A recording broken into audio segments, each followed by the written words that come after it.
life beat me the up bad. I was knocked out in the 12th round of a 15 round, heavyweight bout. I was knocked out. But what happened was in the 12th round, when the challenger turned his back on me, I was getting the fuck up. And I got up and won the next 3 rounds and knocked that motherfucker out in the 15th round. So that's my mind about Cant Hurt Me. I was hurt, man. Like literally, I had to overcome so much those first 26 years of my life. And I still do every day today. It's not over. But the mentality of Cant Hurt Me is just that. No matter what's in front of you, man, you have to face, you have to confront, you have to overcome and move forward. So my father, some of the kids that bullied me, my learning disabilities, all these things I went through in life, stuttering, had so many different issues, failing and failing and failing, I had to overcome them.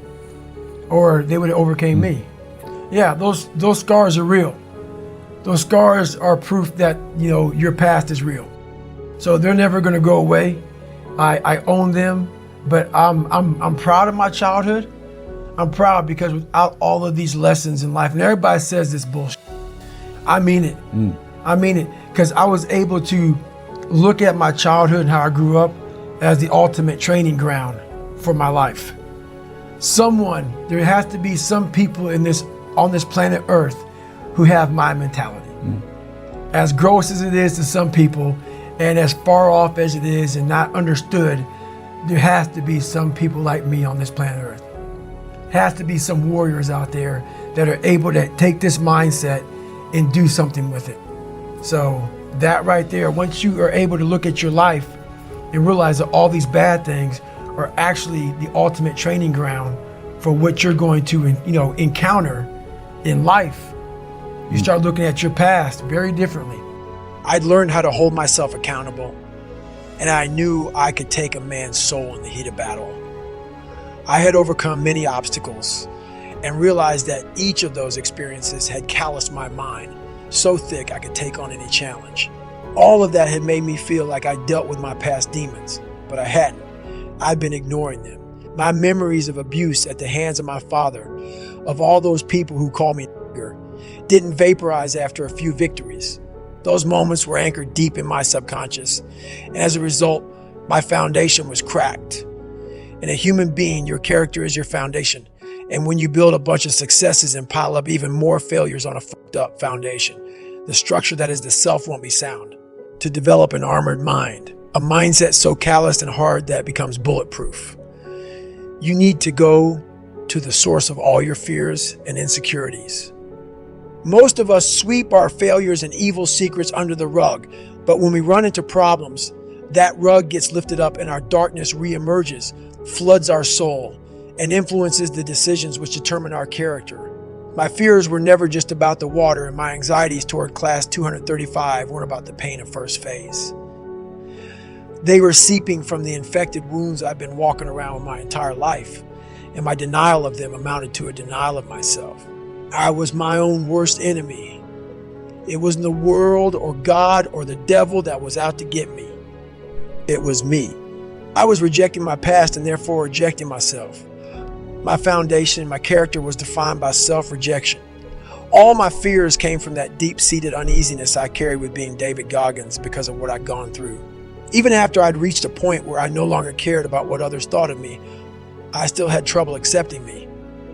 Anyone who is of sound mind and body can sit down and think of 20 things in their life that could have gone differently, where maybe they didn't get a fair shake and where they took the path of least resistance. If you're one of the few who acknowledge that, want to callous those wounds and strengthen your character, it's up to you to go back through your past and make peace with yourself by facing those incidents and all of your negative influences and accepting them as weak spots in your own character. Only when you identify and accept your weaknesses will you finally stop running from your past. Then those incidents can be used more efficiently as fuel to become better and grow stronger. Right there on Mom's couch, as the moon burned its arc in the night sky, I faced down my demons. I faced myself. I couldn't run from my dad anymore. I had to accept that he was part of me and that his lying, cheating character influenced me more than I cared to admit. Before that night, I used to tell people that my father had died rather than tell the truth about where I came from. Even in the SEALs, I trotted out that lie. I knew why. When you get beat up, you don't want to acknowledge getting your ass kicked. It doesn't make you feel very manly. So the easiest thing to do is forget about it and move on. Pretend it never happened. Not anymore. Going forward, it became very important for me to rehash my life, because when you examine your experiences with a fine-tooth comb and see where your issues come from, you can find strength in enduring pain and abuse. By accepting Trunnis Goggins as part of me, I was free to use where I came from as fuel. I realized that each episode of child abuse that could have killed me made me tough as hell and as sharp as a samurai's blade. You don't want to break open that callus, that scar in your mind. You don't want to break, you have to break it open, let that blood flow. You have to let blood flow in your brain. You have to let all that stuff flow out. All that toxic stuff that you have trapped in there has to start flowing out now. So, like you said, you are doing this to yourself. Yes, people may have helped you get there, but it's now on you. It's a painful truth. Painful truth. Like all those people in high school and everything else, they don't know how you're going to end up. So you got to make sure that you constantly are rewriting your book. You have to constantly rewrite your book every day of your life. And these aren't just words I say. This is how I have to live. Like, these are conversations I have with myself. And I say it everywhere I go. The most important conversation when you have with yourself. You live with it every single day. But most of our conversations are not the right ones. They're not the ones that are going to push us to the place we need to go. They're the ones that are going to keep us sitting in that toxic environment that you've helped create and everybody else helped create, and you just live in it. You live in that muck, and that conversation just plays in your head, and that becomes you. So my first conversation when I was absolutely nobody, and that's one thing you have to say. We live in a world now that's so kind. We find the kind way around everything. Like, if you don't look good, I have to find a kind way of saying, I don't like your shirt. That's not the approach. If that's the approach you're looking for, that book is not for you. Cant Hurt Me is not for you. The approach you have to take, at least I took, you take whatever approach you want. The conversation had to be a real, honest conversation in the accountability mirror of, guess what? I was fat. Don't find a kind word to say that, you know what? I've gained some weight. No, you're fat. When I couldn't read, not like, hey, you have a learning disability. No, I cannot read. I have a 4th grade reading level. I'm struggling. And sometimes I call myself stupid. Not in a way to put myself down. So don't take it like, my God, those are so hurtful. Yeah, they're hurtful, dishonest. The conversation has to become an honest conversation of where you're at mentally. Where am I at mentally? I look like shit. I feel like shit. I'm falling behind in school. I'm lazy. My house is a mess. You have to look at what it is and call it what it is. Don't find words to make yourself feel better, because so we hang around people that make us feel better, that tell us what we want to hear, not what we need to hear. And so we stay away from those people. And we stay away from those people, like our internal dialogue becomes that kind, it's okay. It's not okay. So that's where it starts. It starts with that accountability of, it's not okay anymore. This can no longer be okay. And calling yourself out for exactly what you are and exactly how you need to fix it. That's where it starts. Because the only way we can change is to be real with ourselves. If you don't know shit and have never taken school seriously, then say, I'm dumb. Tell yourself that you need to get your ass to work because you're falling behind in life. If you look in the mirror and you see a fat person, don't tell yourself that you need to lose a couple of pounds. Tell the truth. You're fucking fat. It's okay. Just say you're fat. If you're fat, the dirty mirror that you see every day is going to tell you the truth every time. So why are you still lying to yourself? So you can feel better for a few minutes and stay the fucking same. If you're fat, you need to change the fact that you're fat, because it's very fucking unhealthy. I know, because I've been there. If you have worked for 30 years doing the same shit you've hated day in and day out because you were afraid to quit and take a risk, you've been living like a pussy. Period. Point blank.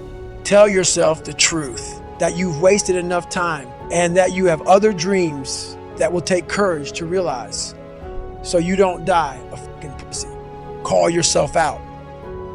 Nobody likes to hear the hard truth. Individually and as a culture, we avoid what we need to hear most. This world is fucked up. There are major problems in our society.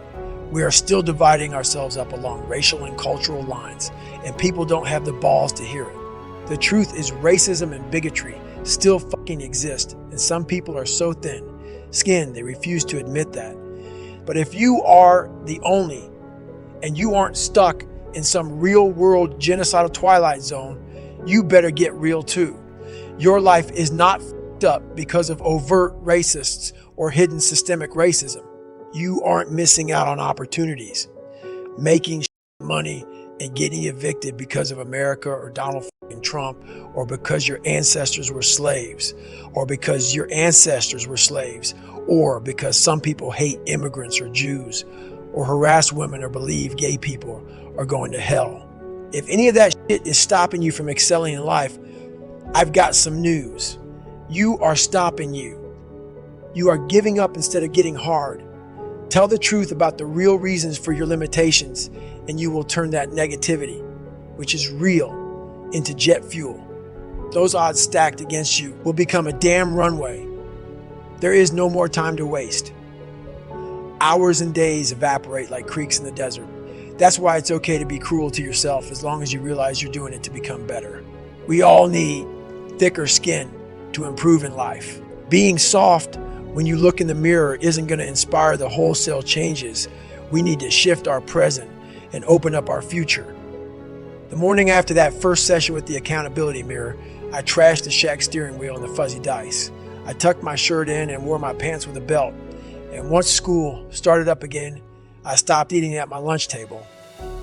For the first time, being liked and acting cool were a waste of my time.